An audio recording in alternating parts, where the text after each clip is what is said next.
Hello friends, welcome to Sunitha kitchen. ఈరోజు మన ఛానల్లో సింపుల్ అండ్ హెల్దీ రెసిపీని చూపించబోతున్నానండి. అది వచ్చేసి ఏంటంటే గోధుమ రవ్వతో దోశలు అనమాట. చాలా బాగుంటాయండి.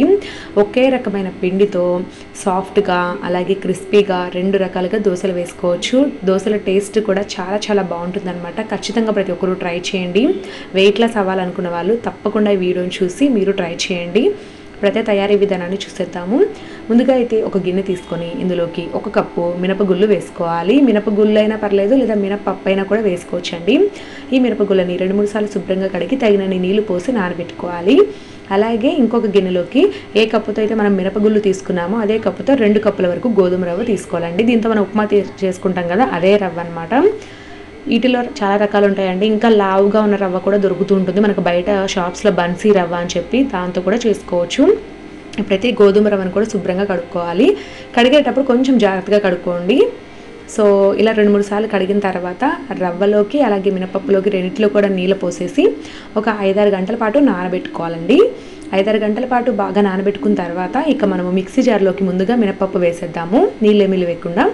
అలాగే మనము గోధుమ రవ్వలో నుంచి వాటర్ అంతా కూడా ఇలా గట్టిగా పిండి రవ్వను మాత్రమే వేసుకోవాలండి. సో మనం ఏ విధంగా అంటే ఇడ్లీ పిండి తయారు చేసుకునేటప్పుడు ఇడ్లీ రవ్వని సపరేట్గా నానబెట్టి గట్టిగా పిండి వేస్తూ ఉంటాం కదా, సో అదే ప్రాసెస్లో ఇలాగ మినపగుళ్ళలోకి ఇలా రవ్వని పిండి వేసుకొని కొద్దిగా వాటర్ వేసుకొని ఇలాగ మెత్తగా గ్రైండ్ చేసుకోవాలి. నేనైతే మిక్సీలోనే గ్రైండ్ చేస్తానండి. వీలైతే మీరు గ్రైండర్లో కూడా వేసుకోవచ్చు అనమాట. ఇలా పట్టిన పిండిని మనము ఒక గిన్నెలోకి వేసుకొని 7-8 గంటల పాటు అలా వదిలేయాలండి, నైట్ అంతా కూడా. అప్పుడు బాగా మనకి ఫర్మెంట్ అవుతుంది అనమాట, అంటే బాగా ఇది పులుస్తుంది అనమాట. 7-8 గంటల తర్వాత చూస్తే పిండి బాగా పులిసింది చూడండి. ఇప్పుడు మనం ఇందులోకి తగినంత ఉప్పు వేసి బాగా కలుపుకోవాలండి. బ్యాటర్ చూడండి ఎంత బాగా ఉందో. ఇక మనం నార్మల్ దోశలు వేసుకుంటాం కదా, అలాగే వేసేసుకోవాలి. ముందుగా స్టవ్ మీద పెన్నం పెట్టేసుకొని దీనికి కొద్దిగా 1-2 డ్రాప్స్ ఆయిల్ అనేది వేసి ఉల్లిపాయతో రుద్దామంటే మనకి దోశలు ఎలాంటివైనా కూడా ఈజీగా లెగ్స్ వస్తాయి అన్నమాట.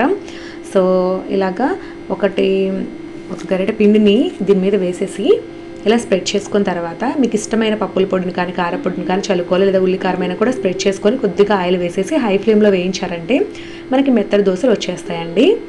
సో మెత్తగా కావాలంటే మెత్తగా వేసుకోవచ్చు, లేదా క్రిస్పీగా కావాలన్నా కూడా ఇలాగే చూపిస్తాను చూడండి. ఇదే బ్యాటర్తో సేమ్ ముందులాగానే పెన్నం వేడి చేసుకొని కొద్దిగా ఆయిల్ వేసి ఆనియన్తో రాసిన తర్వాత ఒక గరిటెడు పిండి వేసి పల్చగా స్ప్రెడ్ చేసుకొని దాని మీద కొంచెం పప్పుల పొడిని అలాగే కొద్దిగా ఆయిల్ వేసి లో టు మీడియం ఫ్లేమ్లో కుక్ చేయాలన్నమాట.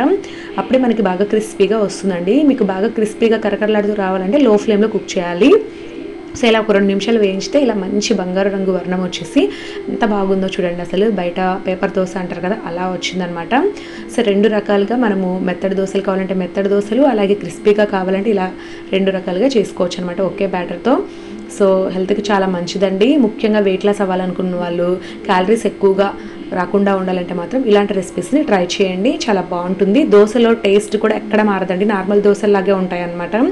సో ఖచ్చితంగా ట్రై చేసి ఏ విధంగా వచ్చిందనేది నాకు కామెంట్స్ తప్పకుండా తెలియచేయండి. Thank you for watching.